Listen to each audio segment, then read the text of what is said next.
We have a true generation trailblazer, Marie Tabarly. She's the daughter of the most famous of all French offshore sailors. You can see I'm excited. But she has successfully stepped out of her father's shadow to carve her own path in offshore and ocean sailing. Marie began sailing at young age and including aboard record-breaking yacht Geronimo. Today she primarily sails Bendick Sixth, a ketch built for her father's participation in 73-74 Whitbread Round the World race. Most recently, she made a history of winning line honors in the Ocean Globe race with the same boat. And when it comes to the meter boat sailing, her love are the yachts of the international 15 meters, which class she has actually 5-time champion. Welcome, Marie.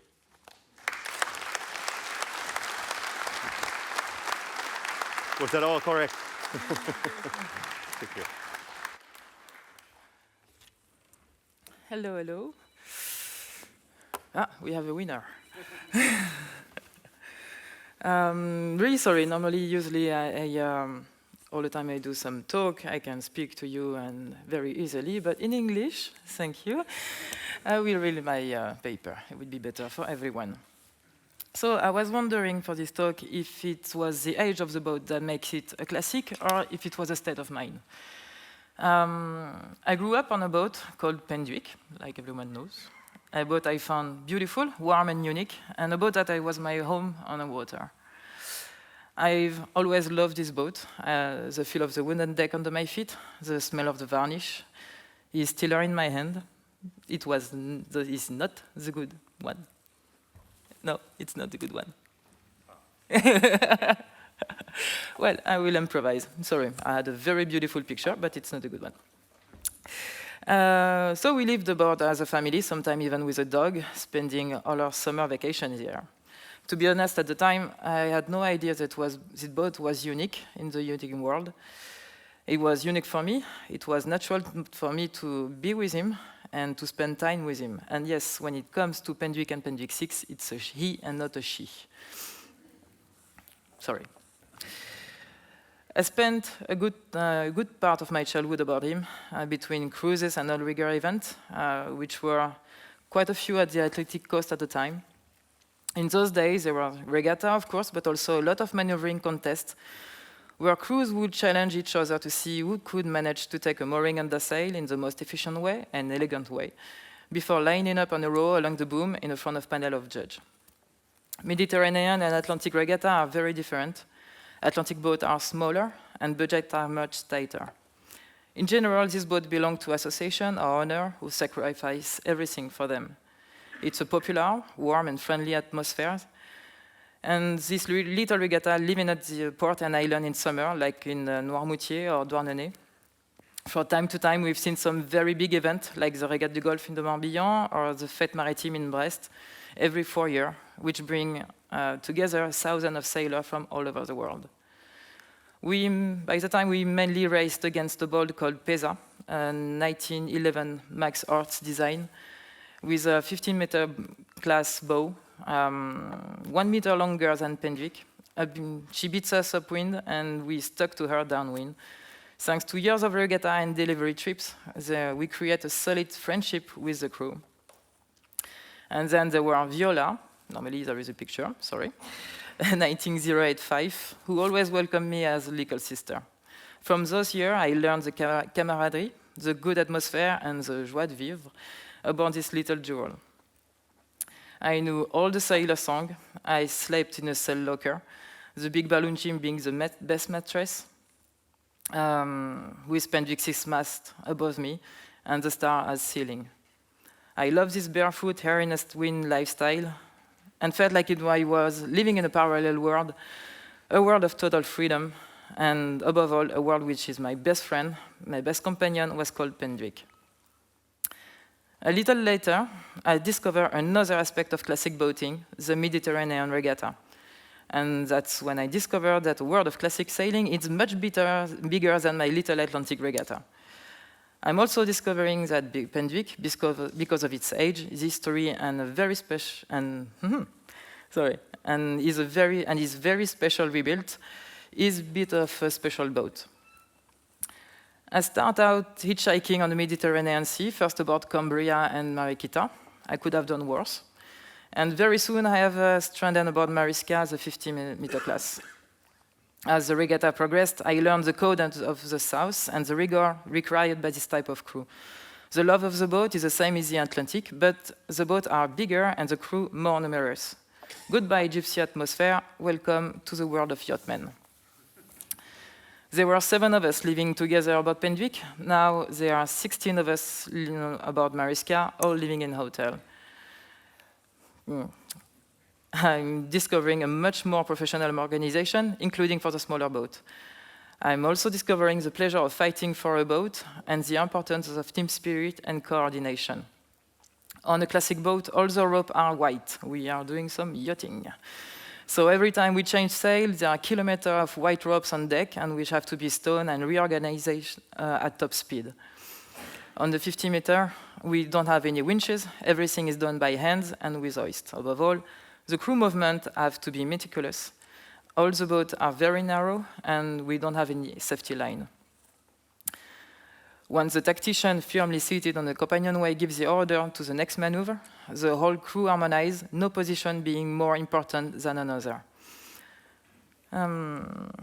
Mariska wasn't the fastest boat, but we were world maneuvering champion. Before each regatta, we trained for 3 days, and every day we had a briefing and a debriefing. Everyone had a chance to express their feeling about the day, and together we tried to improve each position. I quickly became a professional on board, and the only woman on the foredeck in the 50-meter class.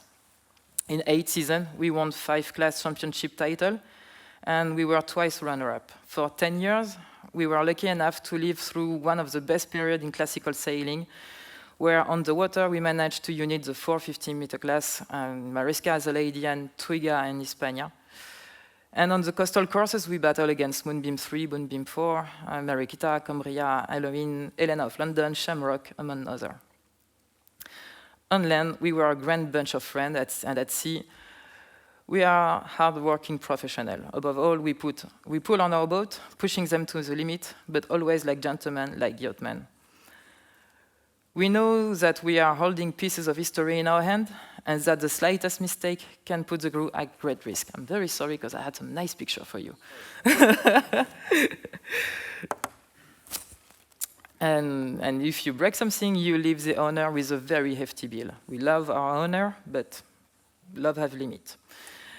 There are codes and traditions in this family: dialogue, solidarity, and exchange.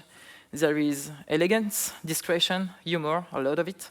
And above all, there is a respect for history and legacy, and a lot of hard work. The upkeep of this boat enables us to preserve our know-how to exceptional craftsmanship. We are proud of our boat, happy to see them sail, and even happier to introduce them to sailors on one more modern circuit. We are generally quite surprised by the technical level and the physical commitment demanded by this fine machine. The world of yachting is far removed from the image portrayed by certain magazines, which only shows this boat as boring.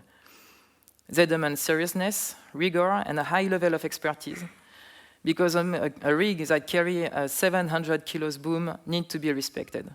If a boat dismasts, there is a risk of death on deck. The captain of this boat teaches you what responsibility means. Anyone can be owner. On the other hand, not everyone can be a yachtman, guardian, or keeper. Classic boating is a big family. For a decade, we've been a family in love with this beautiful boat, big and small, some owned by rich people, some not, and we honestly don't care. With us, there is no divide, no cliques, just lovers, all at the service of this boat. Because let's face it, we are just a small part of the life of this boat. Pendwick was born in 1898. My mother and I try to be his guardian as best we can, but we are only a small part of his life, and hope that he will continue his life long after we are gone. You are not the owner of your children. You're the guardian, keeper, or responsible party. Choose the term that you suit you best, as long as you keep the spirit. I might as well tell you that the word owner is quite an insult for me. Viola, for example, had Yvon Roturo as her keeper. Yvon loves cigar, friend, and whiskey. And for almost 20 years, he brought together a bunch of crazy sailors who all fell in love with his 1908 5 design. Yvon met Kostya, who loves cigar, friend, and whiskey. Viola found in Kostya her new guardian. The band of crazy guys remained the same. For some of them, are friends for more than 25 years. There are still plenty of classics, despite the dozens that disappeared during the war, when their lead kills were salvaged to make ammunition. Some crazy people are re-embarking on major reconstruction, like Atlantic, Addix, Helena. I even heard that, I'm not sure about that, but some dockside rumor is even saying that Eleonora could rise from the ashes, but I don't know. But I'm a woman of the open sea and made to cut mile in straight line toward the horizon. And even if I do sail carbon boats from time to time, and I love them, doing classic on a modern boat is the best. A few years ago, I took command of Pendwick 6. At 50 years old, he is a classic among modern or a modern among classic. And let's face it, the most beautiful boat in the world. In my sight, the Ocean Globe Race 2023, a circumnavigation of the globe in the same condition as the 1973 Whitbread, which means without any satellite assistance. My crew was made of 70% amateur sailor and 30% professional sailor. I spent the entire 2022 season selecting my amateur sailor and the winter of 2022 training them. 2022 was the year of the 5 regatta, so I never had the chance to take part of it, so I took advantage of our participation to the Iron Race, and that's hard to say, Iron Race, oof, to branch off to Scotland. To my young sailor, what I tried to show them during this week was the pride and the joy we take in preserving this legacy, running this monument of history, and above all, the love we have to feel for this boat, which are our bodies, and which we all keep an eye on, whoever the owner or keeper are. On board, I have a naval architect and a carpenter who, thanks to William Collier, they were able to discover the Fife archive.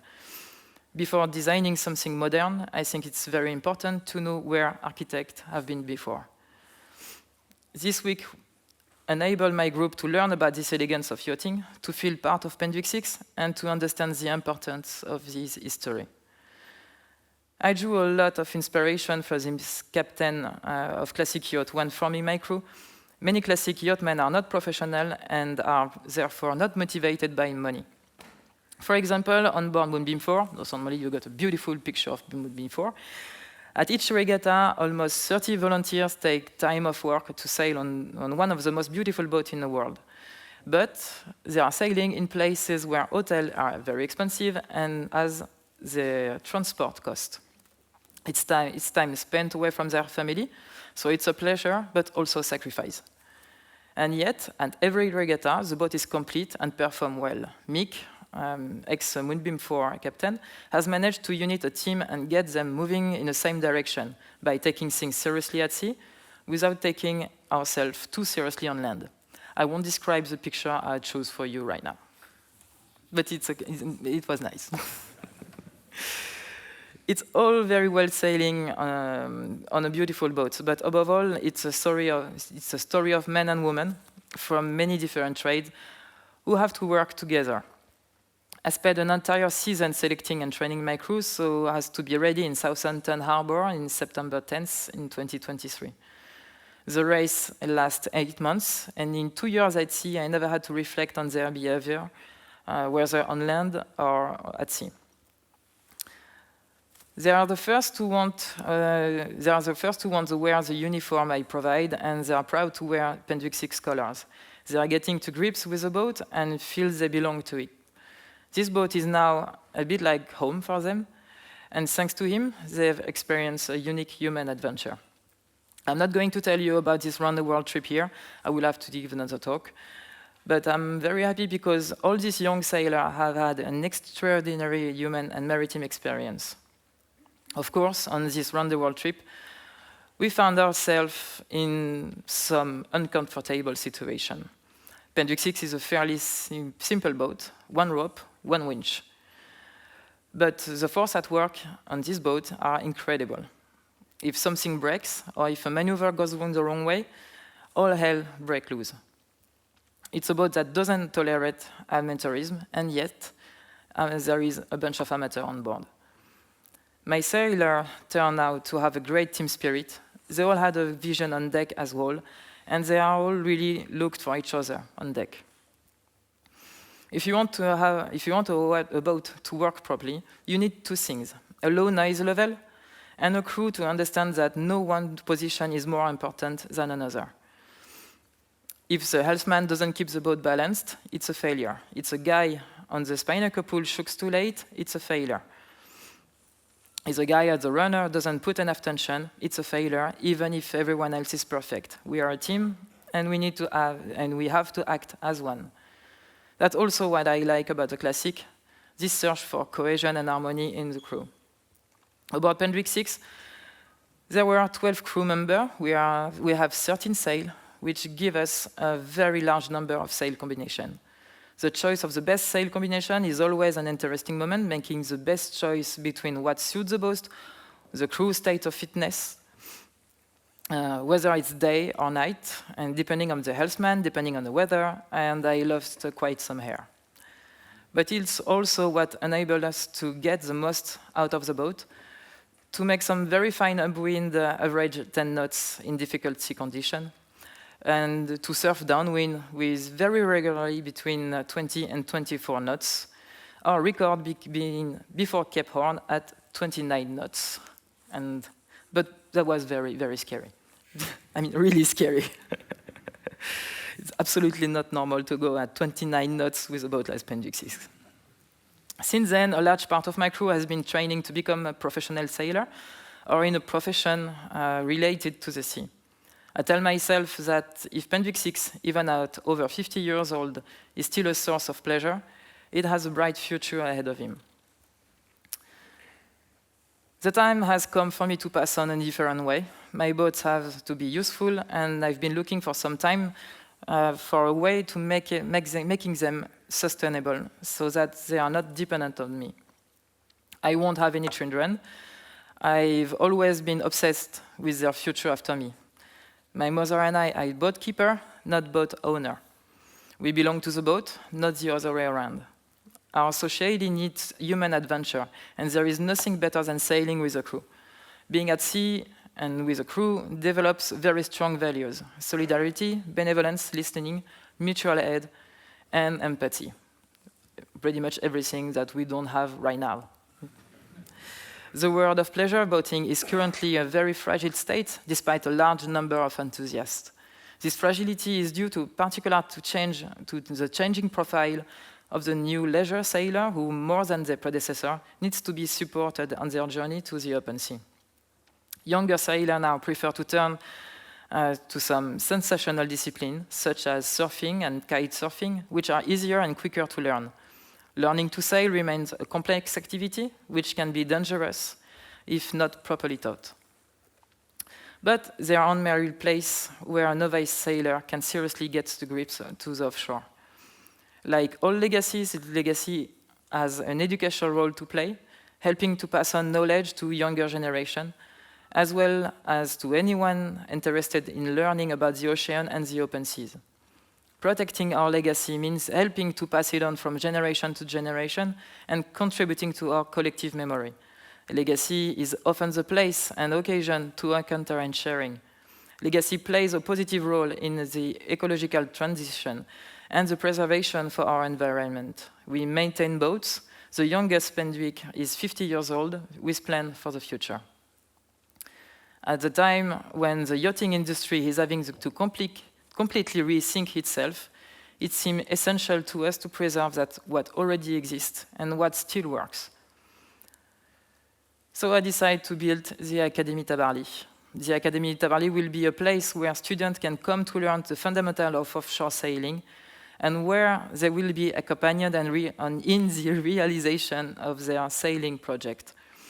The Academy Tabarly aims to offer training modules adapted to amateur sailors, creating a structure that will set the standard in preparing sailors for the offshore.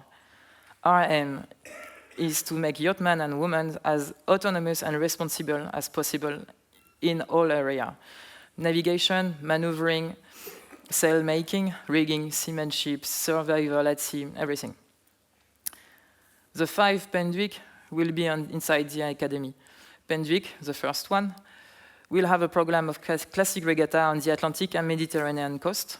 A crew will be formed every year, recruited by the French Navy, future seafaring professional or civic services.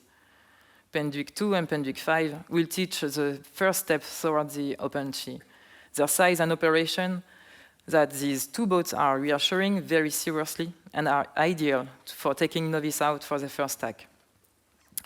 Penduic 3 will be offered as Breton University every September onward to recruit 6 student sailors. They will be entrusted with the boat for a year, during which time they will have to organize its management. They will be trained all winter at the Tabarly Academy and will take part in all the work race. Penduic 6 will teach the more advanced level by sailing offshore in more difficult conditions. And during its visits to Lorient, it will welcome on board to run the social project of the Association The Elementar Project. So I'm still learning about how to build an academy for them, so I need time. I never created a school before, so I really need time. And well, stay tuned, because in a few moments, I hope 1 year or 2, we can launch the academy, and we will have a big party out there with everybody inside. Thank you for your time.